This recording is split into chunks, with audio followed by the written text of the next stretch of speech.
Bueno, continuamos con Hiram Gaviria. Hiram, por supuesto que uno de los temas de esta semana ha sido, además de la visita a UNASUR, la reiterada denuncia del presidente Nicolás Maduro en cuanto a la existencia de un golpe de Estado en marcha, sectores que estarían conspirando, ha mostrado algunos videos y se ha quejado de que la MUD, bueno, no ha condenado de manera firme estas intentonas que el gobierno denuncia, ¿no? Sí. Yo insisto, no puedo hablar en nombre de la Mesa de la Unidad, aun cuando soy miembro Parte de la mesa. de la bancada parlamentaria de la oposición de la Alternativa Democrática. Pero creo que la Mesa de la Unidad ha sido enfática en señalar que el camino para la toma del poder político en Venezuela es el camino pacífico, electoral y constitucional. Y que estamos todos abocados a la realización de esas elecciones y a obtener, cuando éstas se realicen, una mayoría contundente que permita desde la Asamblea Nacional el ejercicio del poder balanceado. La Asamblea Nacional tiene la Constitución Nacional tiene en su artículo 187 la facultad del Poder Legislativo, que es controlar al resto de los poderes y nombrar a alguno de los poderes.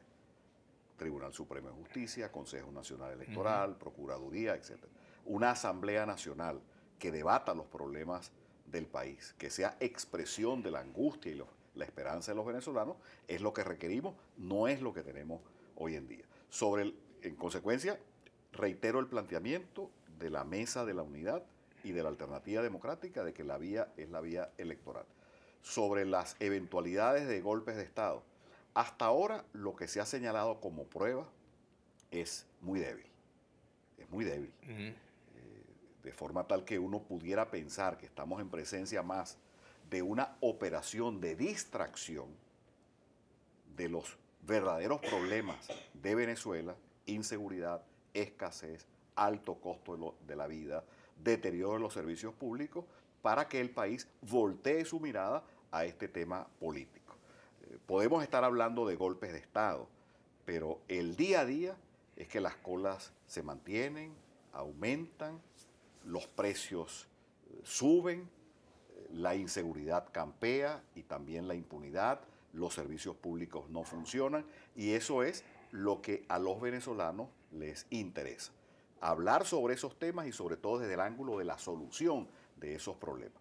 Pienso que este tema del golpe de Estado tiene que ver más con una acción de distracción de la atención pública de problemas reales y concretos hacia los problemas políticos.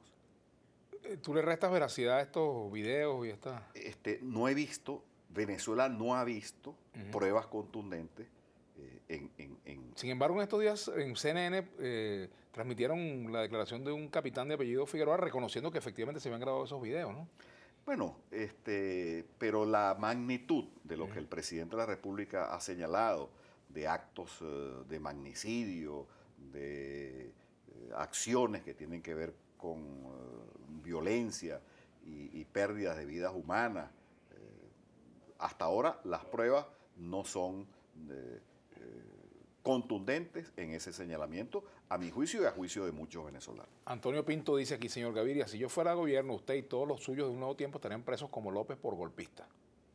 Bueno, para empezar, ya tú no eres militante de Un Nuevo Tiempo, sí, pero es una señal de intolerancia. Uno, si vive en una sociedad democrática, tiene el derecho de expresar sus puntos de vista sobre la conducción de los asuntos públicos y no correr el riesgo de estas amenazas que en muchos casos pasan de la amenaza verbal a la concreción.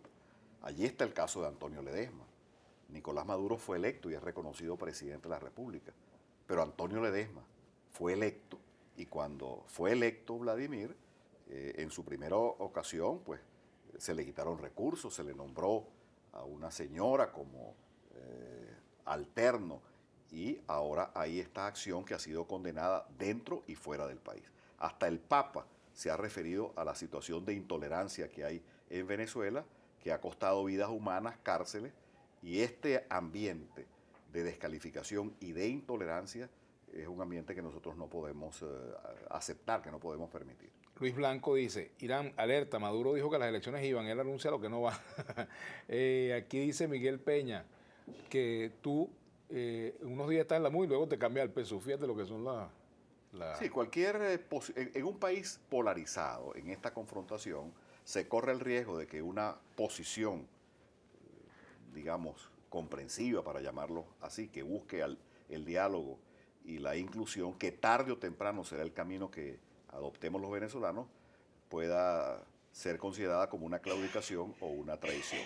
Pero no, seguimos predicando que el diálogo es el camino para resolver los problemas nacionales y una acción conjunta en las políticas públicas.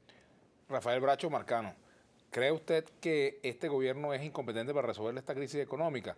Carlos José Gueric, queremos información de qué es lo que pasa en Agropatria, no conseguimos insumos agrícolas ni semillas, no podemos trabajar.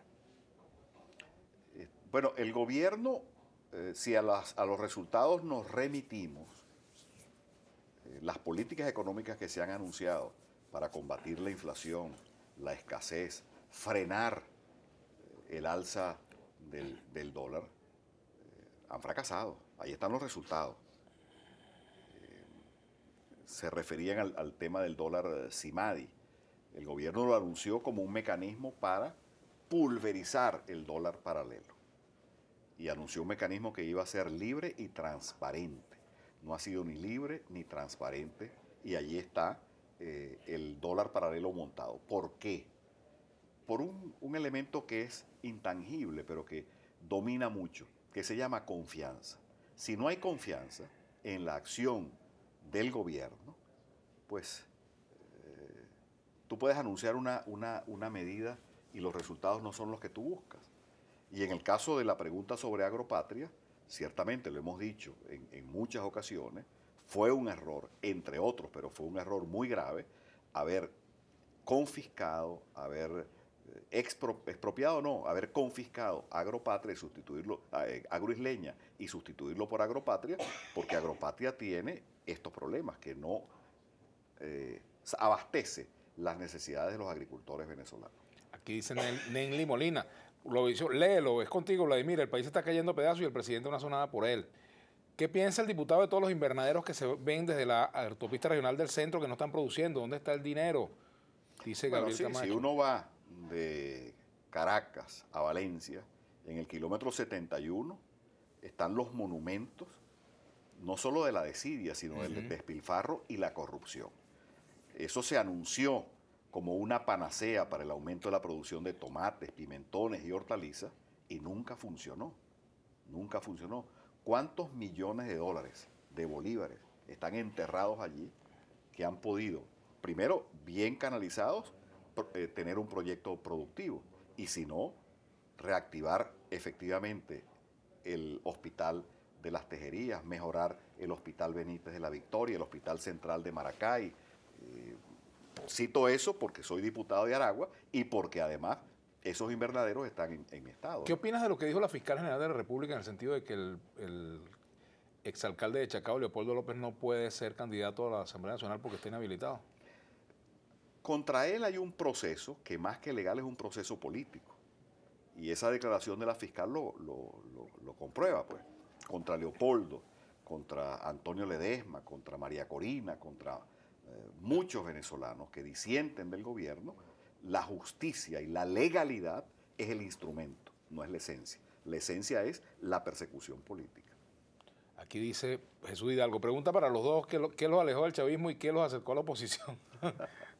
Bueno, es una pregunta que tú puedes responder, tú eres el invitado al programa. Bueno, yo lo expliqué, en el caso de la separación de ese proyecto, era que el proyecto tomó, a mi juicio, a partir de octubre del 2001, con las leyes habilitantes, un camino distinto a lo que se le ofreció al electorado, que era un cambio en paz y en democracia, respetando la propia Constitución que el gobierno había hecho.